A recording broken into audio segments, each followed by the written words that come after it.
여기 성경 말씀은 고기를 신전 우상 앞에 놓았던 고기를 먹어도 되냐, 먹어서는 안 되느냐, 이런 문제에 얽힌 말씀입니다. 경제 활동 속에는 독점이라는 게 있잖아요. 예컨대 카네기 같은 사람은 미국 안에 모든 철강을 다 독점했습니다. 그래서 엄청난 억만장자가 됐는데, 이 독점을 할 때는 상대방을 잔인하게 짓밟고 일어서지 못하게 했습니다. 그래서 모든 사람들이 카네기처럼 죽일 놈이다, 그렇게 생각했어요. 근데 부자 같은 후는 아주 좋은 데 돈을 많이 썼습니다. 그래서 카네기 재단이라는 게 있는데, 그 재단 속에 전 세계 학자들의 연구를 돕는 그런 자금이 있습니다. 한국의 학자들도 아마 상당한 수는 카네기 재단에서 돈을 받아가지고 유학을 한 사람들이죠. 그러니까 한쪽으로 돈을 벌 때는 엄청 나쁜 사람이었고, 돈을 다 번 다음에는 돈을 이렇게 써라, 그런 표본이 되기도 했습니다. 오늘 성경에 있는 말씀은 고기의 독점입니다. 고기의 독점. 왜 그랬느냐? 옛날 도시들은 모든 도시에 신전이 있었어요. 말하자면 이 금산에 신전이 하나 있는 것처럼, 예를 들면 그렇게 모두 신전이 있었는데, 소나 양을 잡는 것은 아무나 잡지 못하게 했습니다. 그래서 모두 신전에 연관된 도축자들이 다 잡았어요. 핑계는 아주 좋죠. 소를 잡는 사람들이 소가 아픈 것을 모르게 잡아라. 그래서 이 전문 도축자들이 잡았어요. 잡은 다음에 그것을 그냥 시대로 나가면 밋밋하잖아요. 그러니까 잡은 모든 고기를 신전의 신상 앞에 쌌어요. 바쳤어요. 그리고는 신전 연관된 상인들이 독점해서 팔았습니다. 얼마나 돈을 많이 벌었을까요? 이렇게 그 고기를 이제 팔았는데, 복음이 전해져 가지고 예수님의 복음을 받은 사람들이 그렇게 우상을 금지시키고 우상을 싫어했는데, 우상 앞에 놓은 고기를 신자들이 먹는 게 옳으냐 그러냐 하는 거예요. 제가 질문 하나 할게요. 그 사회의 상층에 속한 신자들이 고기를 먹었을까요? 하층에 속한 신자들이 고기를 먹었을까요? 많이 배우고 많은 돈을 가진 사람들이 고기를 먹었습니다. 하층에 속한 사람들은, 야, 기독교인들이 신전에 바친 고기를 먹어서 쓰겠느냐, 죄 짓는 거라, 이렇게 이제 했어요. 그러니까 상층에 속한 사람들은 뭐라고 그럴까요? 못 먹으면 가만히 있으라 그랬겠죠. 이게 이제 교회의 문제가 됐어요. 그러니까 바울 사도가 먹는 사람이나 안 먹는 사람이나 다 똑같다. 우상이라고 하는 것은 아무것도 아니다. 그러나 그것을 의심하고 먹으면 죄다. 무엇이든지 믿음으로 하지 않는 것은 죄다. 이렇게 이제 정의를 내렸습니다. 그러면서 하는 얘기가 하나님 나라는 먹고 마시는 것이 아니다. 참 아주 멋있는 말씀이에요. 오직 성령 안에서 의와 평강과 희락이라. 이로써 그리스도를 섬기는 자는 하나님을 기쁘시게 하며 사람에게도 칭찬을 받는다. 예수님 잘할 때 얘기를 쓴 누가는 예수님 잘할 때 하나님과 사람들에게 칭찬을 받았다. 이렇게 썼어요. 여기도 그렇게 썼습니다. 우리는 모두 자기가 사는데요. 참 희한한 것은 제가 이 베델에서 바흐 이런 제목이 붙은 책을 하나 샀어요. 그래가지고 그 책을 보면서 깜짝 놀란 것은 내가 누구냐? 내가 무엇이냐 하는 질문이에요. 그 사람이 서론에다 그걸 썼는데요. 저는 그걸 읽으면서 내가 수십 년 동안 사람들에게 설교를 하고 잘난 체하고 성경에 대해서는 내가 전문가다 그런데 진짜 내가 뭔가? 이런 질문을 많이 해봤습니다. 우리는 우리가 살지만은 사실은 어떻게 사는지 모릅니다. 사실은 몰라요. 언제 아플지도 모르고 여러분 그러잖아요. 언제 내가 넘어질지 모르고 저는 자동차 사고 많이 냈는데 언제 사고 낼지 모릅니다. 제가 경험해보니까 오늘은 기분이 좋고 운전이 잘 된다. 그런 날 사고를 내더라고요. 잘 나가면 나가서 사고를. 우리 전혀 몰라요. 그래서 여기 바울은 뭐라고 말했는가 그러면 서로 덕을 세우도록 해라 그랬습니다. 아주 이거 멋있는 말씀이에요. 서로 덕을 세우도록 해라. 근데 지금 세상은요 덕을 소중히 여기지 않아요. 우리나라에서 제일 높은 사람도 그러고 그 다음 높은 사람도 그러고 장관이 될 사람도 그러고 덕을 소중히 여기지 않습니다. 바울은 너희가 만일 하나님을 믿는 사람들이면 서로 덕을 세우라 그랬습니다. 서로 덕을 세우라. 이 덕을 세운다 이 말은 오이코도메라고 하는 말인데 오이코가 집입니다. 오이코스.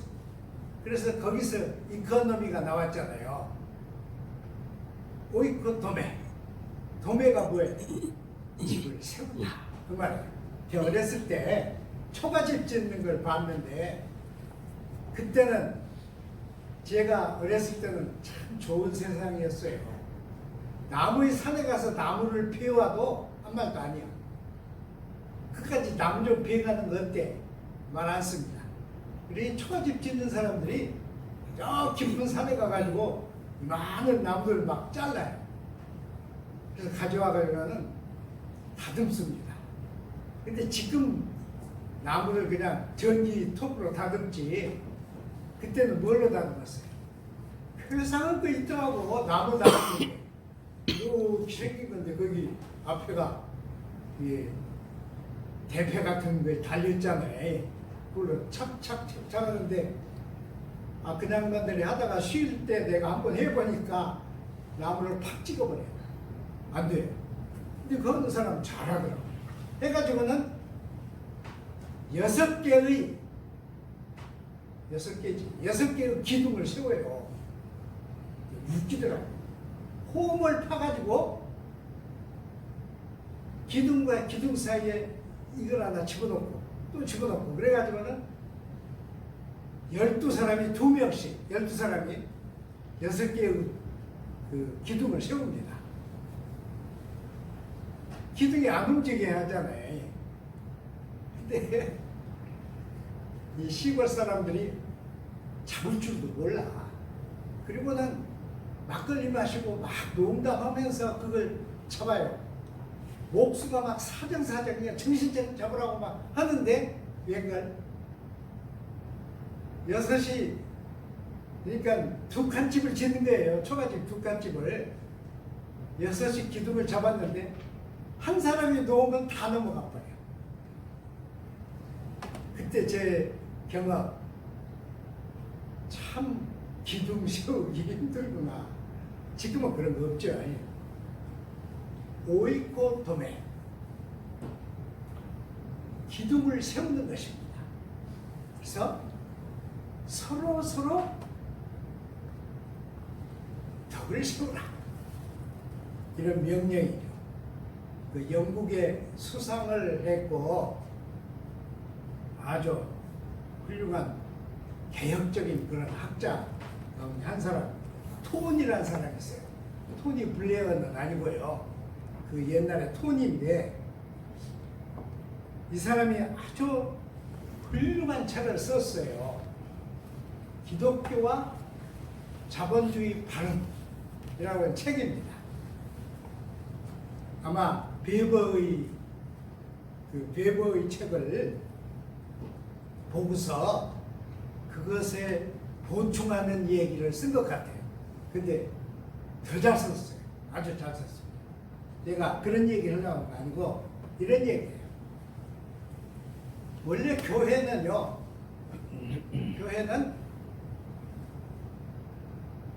모든 이 교회 영내에 있는 시민의 삶 전체를 책임졌습니다. 그래서 가난한 사람들이 생기면 교회가 이 가난한 사람들을 교회 경내로 끌어들였어요. 그래서 먹였고 일시켰고 일어서게 했습니다. 그래서 국가가 빈민 구제하는 것을 교회에 맡겼습니다. 교회는 옛날 캐톨릭 교회는 층층이 있잖아요. 그래서 교회는 부주교가 누가 가난한가 하는 걸 살피는 대장입니다. 그래서 교회 경내에 있는 사람들을 다 살펴. 끼니가 됐을 때 연기가 안 난 집을 다 찾아갑니다. 그 대신 장사를 하는 사람들이 누가 악덕 상인이냐 하는 것도 교회가 살핍니다. 그래서 이 부주교가 그 사람들을 살펴가지고 기소를 해요. 뭘 기소를 하는가 그러면 돈을 빌려주고 이자를 받았다. 그래서 기소를 합니다. 기막히잖아요. 지금 같으면 말도 안 되는 소리예요. 성경에는 돈을 빌려주는 사람은 이자를 얼마 받으라고 했어요? 11조? 아니죠. 돈을 빌려주는 사람은 이자 받지 말라고 그랬어, 성경에. 그리고 땅을 산 사람도 50년이 지나면 돌려줘라 그랬습니다. 이게 희년이에요. 희년 사상. 그러니까 성경의 사상은 진짜 사람이 살만한 사상입니다. 근데 이 부주교들이 돌아다니다가 한참 장사가 막 성행하고 무역이 성행하고 할 때, 그럴 때 이 부주교들이 너 이자 얼마 받았어? 그렇게 묻습니다. 그래서 이자 받았습니다. 내놔. 가난한 사람들 빈민 구제비로 내놔. 이자 다 뜯어갔어요. 그러니까 그런 세상 한번 여러분 상상해 보세요. 만일 제가 이제 늙었으니까 밑에 그 조수를 하나 두고 네가 우리 교회에 있는 이 나운동 우리 책임이니까 네가 각지마다 돌아다녀라. 장사하는 사람들에게 돈 빌려주고 이자 받았으면 잡아라. 그러면 어떻게 될까요? 난리 날 거예요. 그래서 사람들 속에서는 어떤 미친놈이 돈 빌려주고 이자 안 받냐 그런 말도 나왔어. 근데 교회는 이자 받는 사람들을 발견했어요. 근데 한 가지 문제는 뭐냐? 토니가 한 말 중에 한 가지 문제는 뭐냐? 교회 땅이 엄청 넓어요. 교회 땅이. 그러니까 교회에서 땅을 사람들에게 빌려주고 지대를 받는 것은 한 말도 안 했어. 돈을 빌려주고 이자를 받는 것은 적게 받아도 다 잡아챘어. 어떨까요? 그래가지고는 교회가 덕을 못 세우죠. 서로 덕을 세워라. 그럼 어떻게 해서 서로 덕이 설까요? 이 로마서 14장은 우리에게 굉장히 중요한 말씀입니다. 왜냐하면요, 로마서 14장은 교회 공동체가 실제 삶 속에서 약자를 어떻게 대해야겠느냐, 강자를 어떻게 대해야겠느냐 한 걸 말한 것이에요. 그러니까 아주 중요한 부분이에요. 한마디로 말하면 고기를 먹는 사람은 사람들 앞에 자랑하지 마라. 고기를 안 먹는 사람들은 먹는 사람을 비판하지 마라. 이런 얘기예요. 그래서 서로 덕을 세워라. 서로 덕을 세워라. 근데 저는 이렇게 생각해요. 이건 성경에 있는 얘기는 아닌데 교회가 진짜로 덕을 세우려고 그러면요, 영적 덕, spiritual virtue, 영적 덕을 추구하는 집념이 있어야 돼요. 이걸 교회가 온 교인들의 가슴 속에 심어놔야 돼요. 그러지 않으면 서로 덕을 세우는 일은 안 됩니다. 그래서 바울이 뭐라고 그랬어요? 서로 덕을 세우는 일이 이렇게 좋게 자기가 충고를 해도 쉽게 될 일은 아니라는 걸 알았어요. 그래서 20절에 뭐라고 하는가 그러면 음식으로 말미암아 하나님의 사업을 무너지게 하지 말라 그랬습니다. 우리가요, 저는 교회에서 한국교회 제일 문제가 뭐예요? 첫째, 한국교회 교인이 되는데 제일 어려운 게 첫째 뭐예요? 술담이에요. 술담. 그래가지고 우리 교회도, 제가 목회하던 교회도 아무개는 담배 피는데 이 담배 피면서 교회 중직을 맡아 쓰겠네요. 그래서 제가 오직하면 이랬어요. 교회에서 광고를 이렇게 했어. 앞으로 우리 교회 교인들은 목사가 보는 데서 담배를 피울 수 있으면 언제든지 피워도 됩니다. 그리고 그것은 개인의 문제니까 남들은 담배 핀다 어쩐다 하지 마세요. 또 한 가지 술인데, 우리 교회 장로님이 자전거를 타고 어디를 가다 보니까 저 도목사님 장인이, 동주 목사님 장인이, 그분도 장로님인데 밭에서 일하다가 주막으로 쑥 들어가더라는 거예요. 그러더니 주막에서 바가지를 하나 들고 나와가지고는 그걸 막 다 들이키더라는 거예요. 그냥 이 장로님이 막 눈에서 불이 났어. 아니 저놈 봐. 그 교회 장로가 주막에 들어가서 막걸리를 바가지로 막 마시대. 그래서 부해가 나가지고는 쫓아갔어. 아니 장로님, 아무리 목이 말라도 막걸리를 그렇게 마셔서 쓰겠어? 그러니까 장로님이 그 장로님이 하신 말씀, 아, 나 막걸리 안 마셔. 나 지금 하도 목말라서 이 주막에 들어와가지고 잘하는 주막이라 물 한 바가지 달라고 그래서 한 바가지 얻어가지고 안에서 못 마시고 나와서 마셨어. 그러더라고요. 그런다고 그 장로님이 제게 자기가 큰 실수를 했다고 그러는 거예요. 그래서 제가 이 로마서 14장을 얘기했어.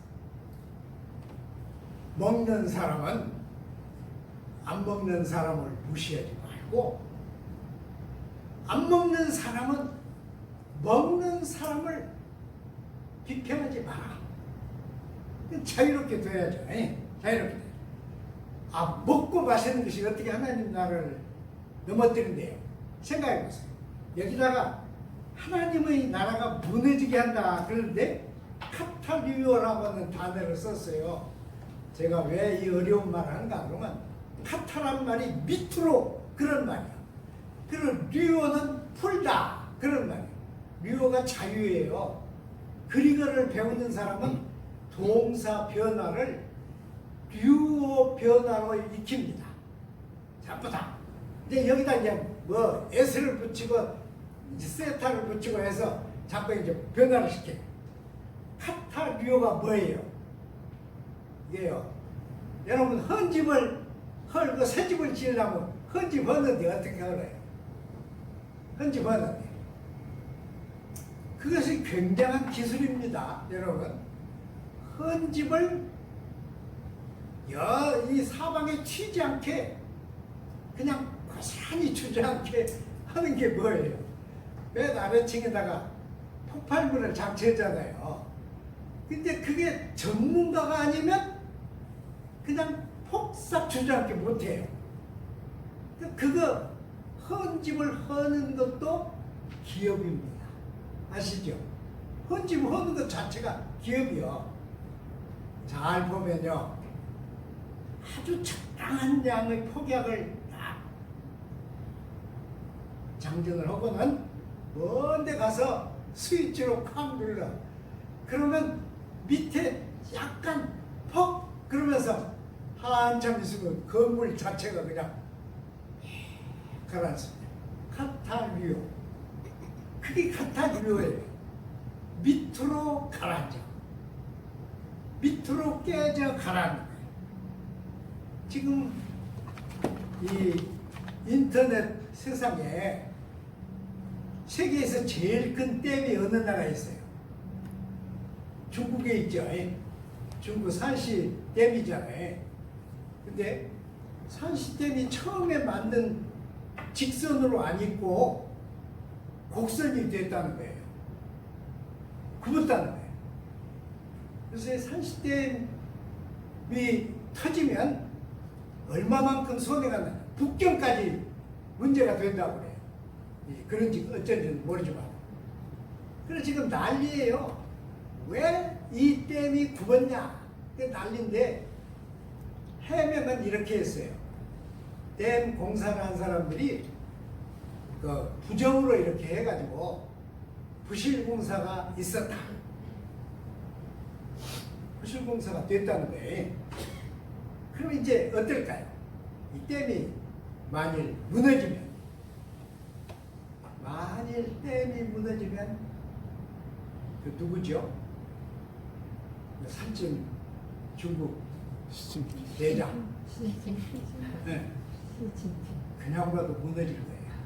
그러려니 어쩔 모르겠고. 하여튼 이렇게 했습니다. 제가 교회를 보면요, 참 우리나라의 대표가 될 만한 교회가 없는데요. 여태까지 사람들이 막 대형교회 보고 왔는데 대형교회 목사님들이 다 걸렸더라고요. 다 걸렸어. 자, 어떻게 되는지 몰라요. 하여튼 교회는 어떤 사람이 막 디자인을 잘해서 되거나, 어떤 사람이 막 자기 목숨을 바쳐서 교회가 되거나 이런 거 없습니다. 교회가 잘 되는 건 뭐가 필요하냐 그러면 동지애입니다. 동지애. 그리고 이 이 동지애란 말은 공산당 용어예요. 아시죠? 사르트르의 말을, 사르트르가 그 뭐죠? 이성 비판, 다이알렉틱, 그거 뭐라 그래?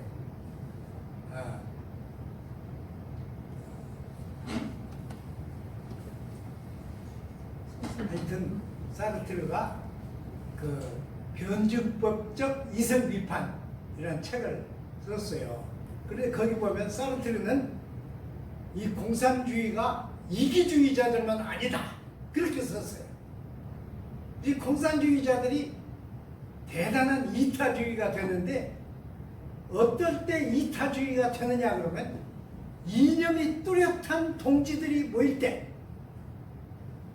이념이 하나 뚜렷하게 있는 동지들이 모일 때 이타적인 사람이 된다는 거예요.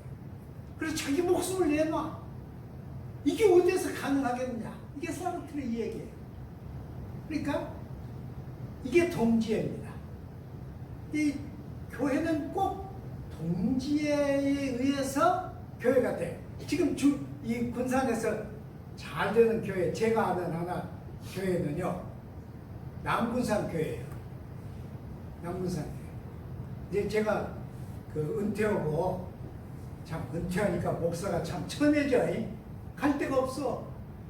우리 교단 교회 아무도 못 가. 못 가면 가면 광고해. 광고 또 나와서 뭐 이렇게 하는 거 있잖아. 그거 하라고 그러니까 못 가. 그래서 다른 교단에 가도 알아보더라고. 알아봐. 참 이게 아무것도 아닌 사람이 가는데 어떻게 그렇게 알아보는지 몰라요. 그래서 제일 나를 몰라볼 교회만 찾아서 다녔어. 그래 남구산 교회 갔는데 훌륭한 점이 있어요. 소막병이 있잖아요. 아주 훌륭한 점이 있는데, 여기는 교회 중지들이 없습니다. 모두가 교회 뭐라 그래? 일반 교인들. 네? 평신도. 이게 큰일 났어요. 이게 자꾸 이 마귀가 들어가가지고 말을 하려면 흔들어. 말이 어디로 가버려. 미안해. 평신도들이 엄청 단결을 해서요. 우리 집에 비가 새서 어떤 사람 뭐라 그랬더니 남구산 교회 교인이요, 집사님이요, 와서 막 다 보고 그랬는데, 이 얘기하면서 이게 목사님 댁이라 그러니까 어떤 교회냐고 그러고 묻고 그랬는데, 그 교회가 거기 있더라고. 엄청 동지애가 펄펄 끓는 교회입니다. 그러니까 막 교회가 거기 옛날에 여러분 수영장이 있던 자리 있잖아요. 그 막 넓게 사가지고 아마 군산에서 그렇게 넓은 주차장을 가진 교회는 거기가 제일 넓을 거예요. 엄청 대단해요. 제가 그 교회를 선전하려고 하는 거 아니에요. 교회는 서로 어깨를 같이 멜 때 됩니다.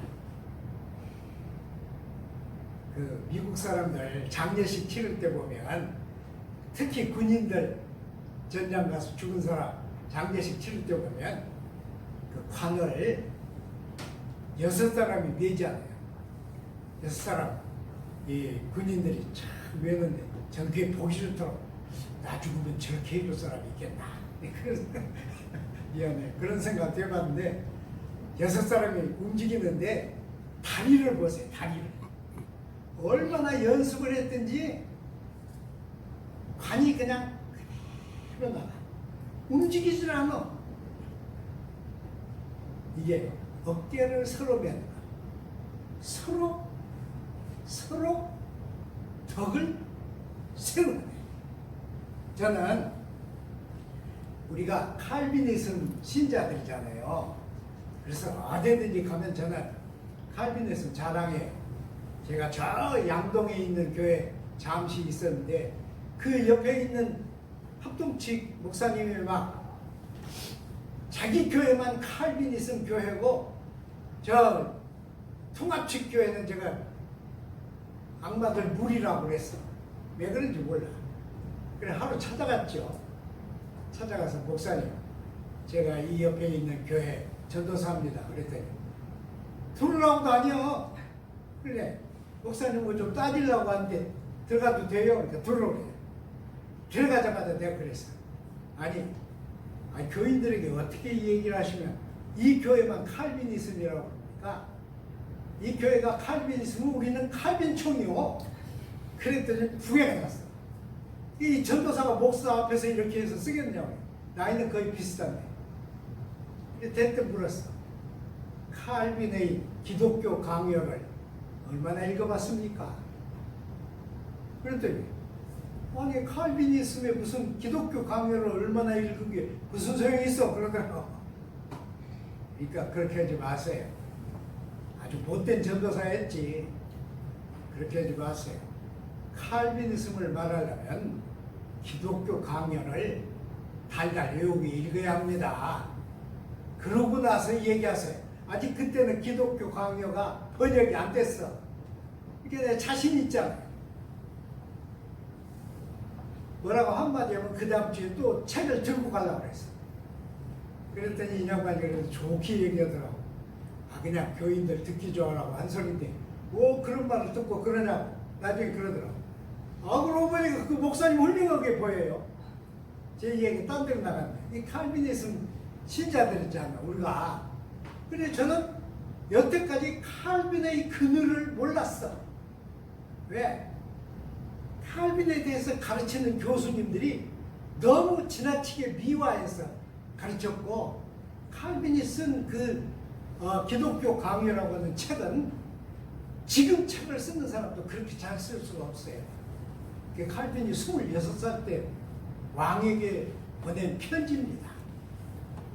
엄청 잘 썼어요. 칼빈의 잘못을 저는 전혀 몰랐어요. 잘못을 좀 얘기하려고 그래요, 지금. 여러분.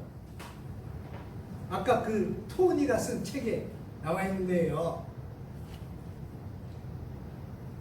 칼빈이 제네바에서 우리 신앙이 살아있는 생활이 돼야 한다. 그래서 계속 강조를 했는데 제네바 시가 칼빈의 가르침을 그대로 따라서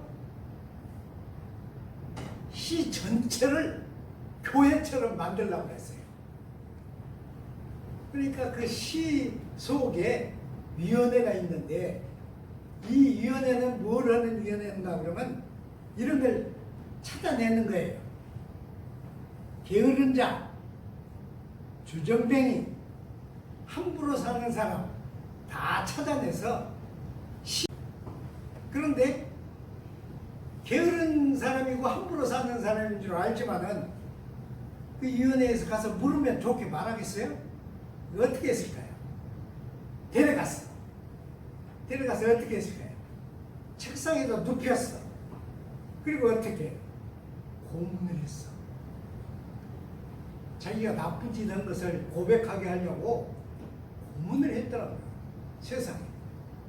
제네바 시위원회에서 그런 짓을 했어. 그리고요,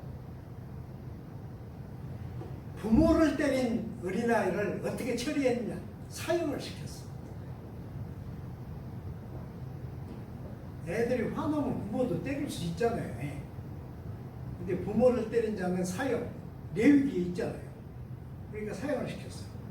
그리고 칼빈 이후에 제네바 시를 운영한 사람들이 이단들을 처형하는데 60년 동안 150명이 화형을 당했습니다.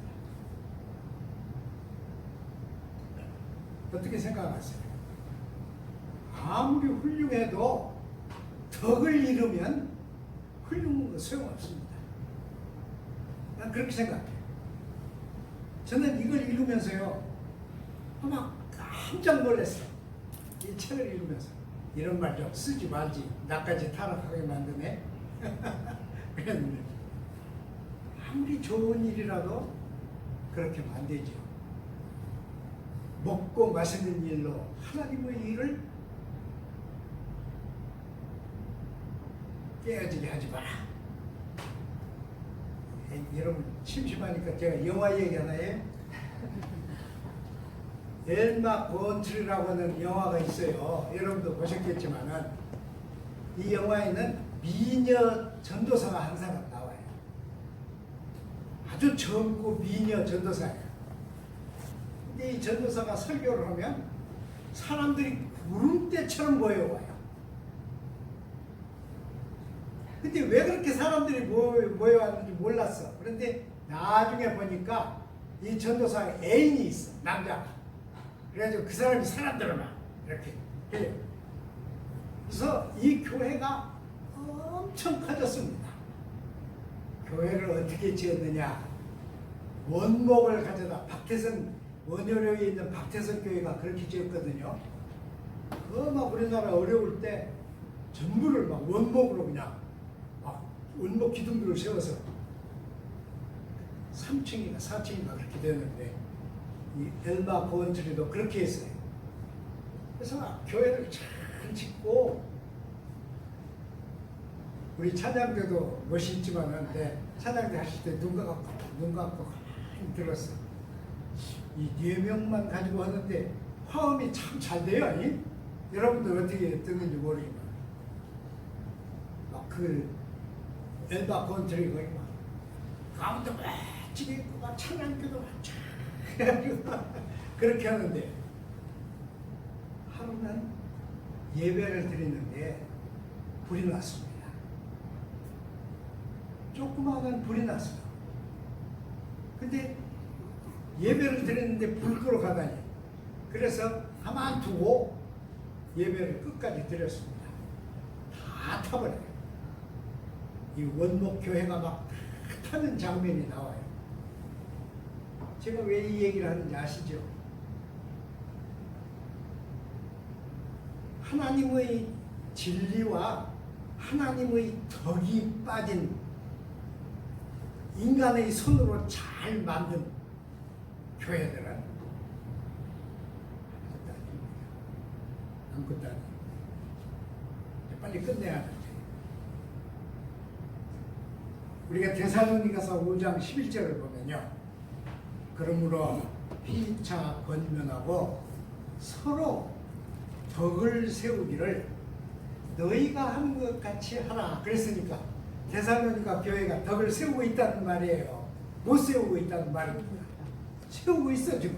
근데 더 그렇게 해라 그랬습니다. 또 고린도전서 14장 3절 4절을 보면요. 예언하는 자는 사람에게 말하여 덕을 세우며 권면하며 위로하는 것이요. 방언을 말하는 자는 자기에게 덕을 세우고 예언하는 자는 교회의 덕을 세운다. 그랬습니다. 그러니까 교회는 덕을 세워갈 때 생명이 있는 그런 교회입니다. 그럼 베드로 후서 1장 5절을 보시면 거기다가 아주 멋진 말을 썼어요. 뭐라고 썼느냐? 자, 8가지입니다. 8가지. 잘 보세요. 너희가 더욱 힘써 믿음의 덕을, 덕의 지식을, 지식의 절제를, 절제의 인내를, 인내의 경건, 경건의 형제 우애, 필라델피아, 형제 우애를, 형제 우애에 사랑을 더하라. 그랬습니다. 8가지예요. 이 8가지가 동그랗게 묶어진 링입니다. 링이야. 반지요, 반지. 8개의 반지. 바울이 말한 성령의 열매는 9가지죠. 여기는 이 링이에요. 이렇게 믿음에서부터 사랑까지 링으로 만들었습니다. 더 중요한 말씀은 베드로가 이것을 뭐라고 그랬는가 그러면 신의 성품에 참여하는 길이라고 그랬어요. 베드로 후서 1장 4절 신의 성품에 참여하는 거예요. 여러분 인간이 어떻게 신의 성품에 참여해요? 저도 막 젊었을 때는요 하나님께 막 떼를 많이 썼어. 우리 광나루 그 새벽기도 하는데 광나루 교회에서 새벽기도하고 이렇게 뒷동산으로 올라가면 그게 아차산입니다, 여러분. 아차산. 아차하면 목 매달아 죽는다고 그래서 그게 아차산이에요. 이조 시대 사형시키던 곳입니다. 근데 거기 바위가 많아요. 그럼 막 모두 그 바위 하나씩 차지해가지고 막 기도합니다. 저도 막 하나님께 떼를 썼어. 내가 여기에 무슨 뭐가 있어야 하지. 하나님께 떼를 썼는데 지금 생각하면 건방지고 오만한 짓이죠. 그러나 베드로는 이 아까 얘기한 이 8가지 린이 신의 성품에 참여하는 길이다 그랬어요. 그러니까 우리 신자들이 신의 성품에 참여하게 돼요. 여러분 이태리 가면 베드로 성당이 있죠. 또 불란서에 가면 바울 성당이 있죠. 그 베니스죠. 아니 베니스. 베니스에 가면 마가의 성당이 있죠. 그래 마가의 광장이잖아요. 근데 이건 다 바울이나 베드로나 마가를 모독하는 것입니다. 바울이나 베드로나 마가는 자기 집 줘달라고 그렇게 생명을 바친 사람들이 아닙니다. 이들은 어땠어요? 이들은 주님이 세상에 살아계시게, 주님이 세상에 살아계시게 자기들이 대신 활동을 했습니다. 그러니까 이들을 위해서 대성당을 짓는 것 그런 거 아무것도 아닙니다. 엘바 곤트리 그 교회나 같아요. 그건 아무것도 아닙니다. 지금 그 성당들이 뭐 하는 거예요? 아무것도 아니에요. 이들은 진짜 하나님의 교회, 진짜 하나님의 나라에 자기의 생을 덕의 기초로 바친 사람들. 우리도 그런 사람들이에요. 우리도 거기를 따라가는 사람들. 내 명예나 내 욕구나 내 기대나 그게 아니에요. 하나님을 향해서 서로 덕을 세우는 이게 우리 미래교회입니다. 미래교회 여러분 우리도 다 이제 수가 얼마 안 되고 그러니까 항상 힘들죠. 그래도 그게 다가 아니에요. 우리들의 마음, 우리들의 정성, 우리들의 신앙, 우리들의 협력, 동지애 이런 것이 묶이면 어떤 교회도 범접할 수 없는 주님의 덕을 이루는, 세우는 교회가 될 것입니다. 기도하겠습니다. 사랑하는 주님, 오늘도 저희가 모여서 주님의 말씀의 깊이를 여러 각도에서 생각했습니다. 바울, 베드로, 마가, 마태 모든 사람이 오로지 주님을 위해서, 오로지 주님의 진리를 위해서 일생을 주님 나라를 세우는 데 바쳤습니다. 우리도 그 후예들이고 그 후배들입니다. 우리에게 힘을 주시고 영적 덕에 대한 집념을 우리 가슴에 형성시켜 주옵소서.